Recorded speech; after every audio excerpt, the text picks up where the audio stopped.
Hi guys, ಎಲ್ಲರಿಗೂ ಒಂದು question ಇದ್ದೇ ಇರುತ್ತೆ. ಎರಡನೇ ಮಗುವಿಗೆ ಗರ್ಭಿಣಿ ಆದಾಗ ಅಥವಾ ಪ್ರೆಗ್ನೆಂಟ್ ಆದಾಗ ಮೊದಲನೇ ಮಗುವಿಗೆ ಎದೆ ಹಾಲು ಕುಡಿಸ್ಬೋದಾ ಕುಡಿಸ್ಬಾರ್ದಾ ಅಂತ.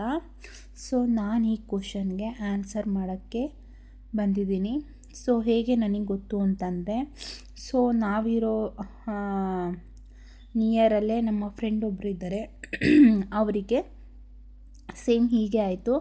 ಅವರು ಪಾಪುಗೆ ಒಂದು 8 ಮಂತ್ಸ್ ಇತ್ತು ಅನಿಸುತ್ತೆ, 7 ಅಥವಾ 8 ಮಂತ್ಸ್ ನಡೀತಾ ಇತ್ತು. ಸೊ ಅವರಾಗಲೇ ಎರಡನೇ ಬೇಬಿಗೆ ಕನ್ಸೀವ್ ಆದರು. ಸೊ ಅವಾಗ ಅವರು ಡಾಕ್ಟ್ರ್ ಹತ್ರ ಸಜೆಷನ್ ತಗೊಂಡಿದ್ರು. ಸೊ ಏನು ಮಾಡಿದ್ರು ಅನ್ನೋದನ್ನ ನಾನು ನಿಮ್ಮ ಜೊತೆ ಹಂಚ್ಕೊಳ್ತೀನಿ. ಹಾಗಾಗಿ ನಾನು ಈ ಟಾಪಿಕ್ ಬಗ್ಗೆ ನಿಮ್ಮ ಹತ್ರ ಮಾತಾಡಬೇಕು ಅಂತ, ನಿಮಗೂ ಸಜೆಷನ್ ಕೊಡಬೇಕು ಅಂತ ಅಂದ್ಕೊಂಡು ಈ ಟಾಪಿಕ್ನ ಸ್ಟಾರ್ಟ್ ಮಾಡಿದ್ದೀನಿ. ಸೊ ಬನ್ನಿ ಹೇಗೆ ಅಂತ. ಸಾಮಾನ್ಯವಾಗಿ ಮಗುವಿಗೆ ಅಂದರೆ ನಾವು ನಮ್ಮ ಮಕ್ಕಳಿಗೆ 2 ವರ್ಷ ಅಥವಾ 1 ವರ್ಷದ 8 ತಿಂಗಳವರೆಗೂ ಹಾಲು ಕುಡಿಸ್ಬೇಕು.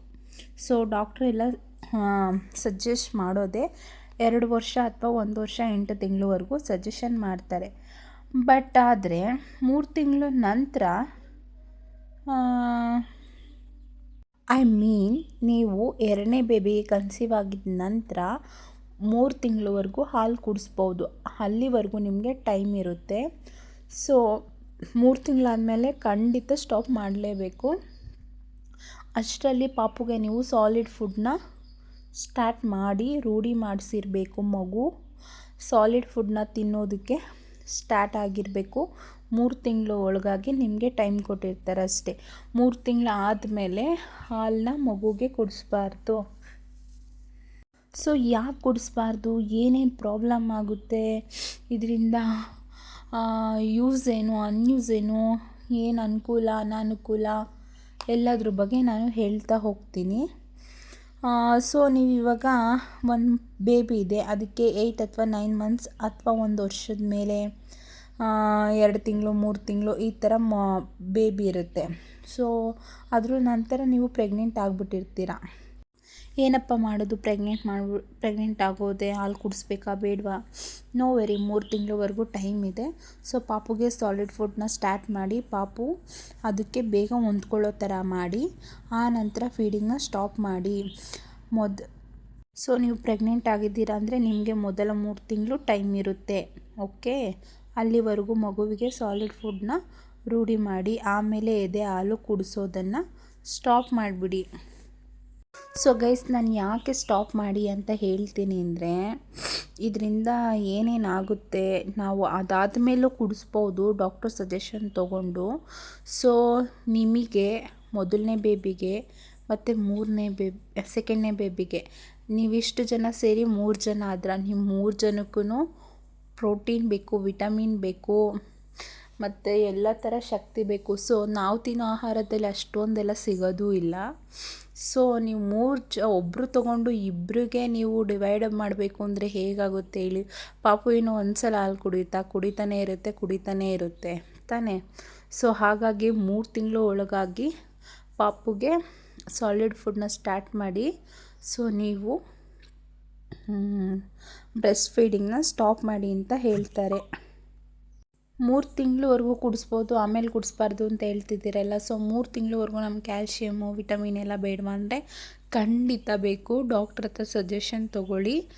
ಸೊ ವಿಟಮಿನ್ ಮಾತ್ರೆ, ಕ್ಯಾಲ್ಶಿಯಮ್ ಮಾತ್ರೆ ಎಲ್ಲ ತೊಗೊತಾ ಇದ್ದರೆ ನಿಮಗೆ ಪಾಪುಗೆ ಅಂದರೆ ಅದಿನ್ನೂ ಪುಟ್ಟದಿರುತ್ತಲ್ಲ ಹೊಟ್ಟೆಲಿ, ಅದಕ್ಕೇನು ಅಷ್ಟು ಬೇಕಾಗೋದಿರಲ್ಲ.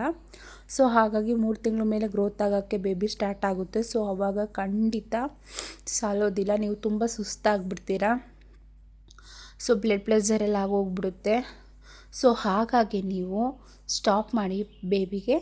ನೀವು ನೆಕ್ಸ್ಟ್ ಬೇಬಿಗೆ ಇದಾಗಿ ಓಕೆನಾ? ಏನಪ್ಪ ಏನಾಗುತ್ತೆ ಅಂತಂದರೆ, ಏನಾಗುತ್ತೆ ಅನ್ನೋದಕ್ಕಿಂತ ನಮಗೆ ಯೂಸ್ ಏನು, ಎಲ್ಲಿವರೆಗೂ ಟೈಮ್ ಇದೆ ಅನ್ನೋದು. ಫಸ್ಟು 3 ಮಂತ್ಸ್ವರೆಗೂ ಟೈಮ್ ಇದೆ, ಅದೊಂದು ಯೂಸಾ? ಅಷ್ಟರಲ್ಲಿ ಪಾಪುಗೆ ಸಾಲಿಡ್ ಫುಡ್ನ ಸ್ಟಾರ್ಟ್ ಮಾಡಿ ರೂಢಿ ಮಾಡಿರ್ತೀವ.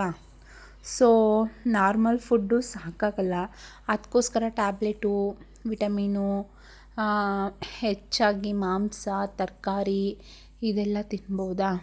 ಸೊ 3ನೇ ತಿಂಗಳಲ್ಲಿ ಅದೆಲ್ಲ ತಿನ್ನೋಕ್ಕಾಗೋದೇ ಇಲ್ಲ. ಎಲ್ಲರಿಗೂ ವಾಮಿಟಿಂಗ್ ಅದು ಇದು ಹೇಳೋಕ್ಕಾಗ್ದಿಲ್ದಷ್ಟು ಲಿಸ್ಟ್ ಇದೆ. ಒಬ್ಬೊಬ್ರಿಗೆ ಒಂದೊಂದು ಥರ ಪ್ರೆಗ್ನೆನ್ಸಿದು ಸಿಸ್ಟಮ್ ಇರುತ್ತೆ. ಸೊ ಏನಾಗುತ್ತೆ ಫೀಡಿಂಗ್ ಮಾಡಿಸಿದ್ರೆ ಅಂತಂದರೆ ನಿಮಗೆ ವಿಟಮಿನ್ ಕಮ್ಮಿ ಆಗುತ್ತೆ. ನೆಕ್ಸ್ಟು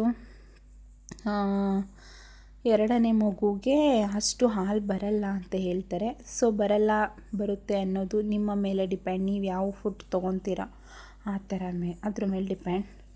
ನೆಕ್ಸ್ಟು ನಿಮಗೆ ನಿಮ್ಮ ಮೊದಲನೇ ಬೇಬಿಗೆ ನಿಮ್ಮ 2ನೇ ಬೇಬಿಗೆ ಕ್ಯಾಲ್ಶಿಯಂ ವಿಟಮಿನ್ ಅದೆಲ್ಲ ಫುಲ್ ಖಂಡಿತವಾಗ್ಲೂ ಕಮ್ಮಿ ಆಗಿಬಿಡುತ್ತೆ. ಯಾರಿಗೂ ಸಾಲಲ್ಲ. ತಲೆ ಸುತ್ತು ಬೀಳೋದು ಅದು ಇದು ಏನೇನೋ ಬರ್ತಾನೆ ಇರುತ್ತೆ. ಫೀಡ್ ಮಾಡಿಸೋದ್ರಿಂದ ಡೆಲಿವರಿ ಬೇಗ ಆಗುತ್ತಂತೆ. ಇದು ನಿಜ, ಡಾಕ್ಟ್ರೇ ಹೇಳಿದ್ದಾರೆ. ಫೀಡ್ ಮಾಡಿಸೋದ್ರಿಂದ ಡೆಲಿವರಿ ಬೇಗ ಆಗುತ್ತೆ. ಸೊ ಹೊಟ್ಟೆಲಿ ಪಾಪು ಅಷ್ಟು ಗ್ರೋತ್ ಆಗಿರೋದಿಲ್ಲ. ಸೊ ಯೋಚನೆ ಮಾಡಿ. ಯಾಕೆ ಬೇಗ ಆಗುತ್ತೆ ಅಂದರೆ ಆಕ್ಸಿಟೋಷನ್ ಅನ್ನೋ ಹಾರ್ಮೋನ್ ಅತಿ ಹೆಚ್ಚು ಬಿಡುಗಡೆ ಆಗುತ್ತಂತೆ. ಸೊ ಹಾಗಾಗಿ ಫೀಡ್ ಮಾಡಿಸೋದ್ರಿಂದ ಈ ಹಾರ್ಮೋನ್ ಅತಿ ಹೆಚ್ಚು ಬಿಡುಗಡೆ ಆಗಿ ಡೆಲಿವರಿಗೆ ಬೇಗ ಇದು ಮಾಡಿಕೊಡುತ್ತಂತೆ. ಸೊ ಪ್ಲೀಸ್ ಸ್ಟಾಪ್ ಮಾಡಿಕೊಂಡು ಡಾಕ್ಟ್ರ್ ಹತ್ರ ಯಾವುದಕ್ಕೂ ಒಂದು ಸಲ ಸಜೆಷನ್ ಕೇಳಿ. ಯಾಕಂದರೆ ನೀವು ಕನ್ಸೀವ್ ಆಗಿದ್ಮೇಲೆ ಹೇಗಿದ್ರು ಗೈನೋಕಾಲಜಿಸ್ಟ್ನ ನೀವು ಇದು ಮಾಡಿರ್ತೀರಲ್ಲ, ಸೊ ವಿಸಿಟ್ ಮಾಡಿರ್ತೀರಲ್ವ. ಸೊ ಈ ಒಂದು ಕ್ವಶನ್ಸ್ನ ಯಾವುದೇ ಮುಜುಗರ ಇಲ್ಲದೆ ಅವ್ರ ಹತ್ರ ಕೇಳಿ. ಏನು ಬೆನಿಫಿಟ್ಸ್ ಇದೆ ಅದನ್ನು ತಿಳ್ಕೊಳ್ಳಿ. ನಿಜವಾಗ್ಲೂ ಅವರು ಹೇಳೋದು ಇದೇನೆ. ಸೊ 3 ತಿಂಗಳವರೆಗೂ ಮಾತ್ರ ನಿಮಗೆ ಟೈಮ್ ಇದೆ. ಇಲ್ಲ ಪಾಪು 1 ತಿಂಗಳು 1 ವರ್ಷ 6 ತಿಂಗಳು ಆ ಥರ ಏನಾರ ಇದ್ದರೆ ಖಂಡಿತ ನೀವು 3 ತಿಂಗಳವರೆಗೂ ಏನೂ ಕುಡಿಸೋದು ಬೇಡ. ಆವಾಗಿಂದನೇ ಸ್ಟಾಪ್ ಮಾಡಿ. 1 ವರ್ಷ 5 ತಿಂಗಳಿಗೆ ಏನಾರ ನೀವು ಕನ್ಸೀವ್ ಆದ್ರಾ ಅಂತ ಅಂದ್ಕೊಂಡ್ರೆ ಆವಾಗೇ ಸ್ಟಾಪ್ ಮಾಡಿ. ನೀವು ಫುಡ್ಡು ಫ್ರೂಟ್ಸು ಮತ್ತು ಜ್ಯೂಸು ಅಂದರೆ ಹೊರಗಡೆ ಜ್ಯೂಸಲ್ಲ, ಅಂಗಡಿ ಜ್ಯೂಸಲ್ಲ, ಫ್ರೂಟ್ ಜ್ಯೂಸು, ಡ್ರೈ ಫ್ರೂಟ್ಸು ಈ ಥರ ನೀವು ಪಾಪುಗೆ ಸಜೆಸ್ಟ್ ಮಾಡಿ. ಸೊ ಮಕ್ಕಳು ಅಷ್ಟೇ ತುಂಬ ಇಷ್ಟಪಟ್ಟು ತಿಂತಾರೆ. ಸೊ ನಿಮಗೂ ಅಲ್ಲಿ 3 ತಿಂಗಳು ವಾಂತಿ, ವಾಕರಿಕೆ, ತಲೆ ಸುತ್ತು, ಸ್ಮೆಲ್ ಆಗಲ್ಲ, ಅದು ಇದು ಏನೇನೋ ಇರುತ್ತಲ್ವ, ಅದಕ್ಕೂ ಎಲ್ಲ ನಿಮಗೂ ಟೈಮ್ ಸಿಗುತ್ತೆ. ಸೊ ಇಷ್ಟು ಹೇಳ್ತಾ ನಾನು ಈ ಟಾಪಿಕ್ ನಿಮಗೆ ಅರ್ಥ ಆಗಿರುತ್ತೆ ಅಂತ ಅಂದ್ಕೊಳ್ತೀನಿ. ಯಾರಿಗಾದರೂ ಏನಾದರೂ ಕ್ವಶನ್ಸ್ ಇದ್ದರೆ ದಯವಿಟ್ಟು ಕೇಳ್ಬೋದು ಕಮೆಂಟಲ್ಲಿ.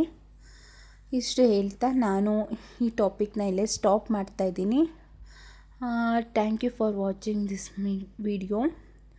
ಎಲ್ಲರಿಗೂ ಥ್ಯಾಂಕ್ಸ್ ಹೇಳ್ತಾ ಇಲ್ಲಿವರೆಗೂ ನನ್ನ ವಿಡಿಯೋ ನೋಡೋದಕ್ಕೆ thank you so much all.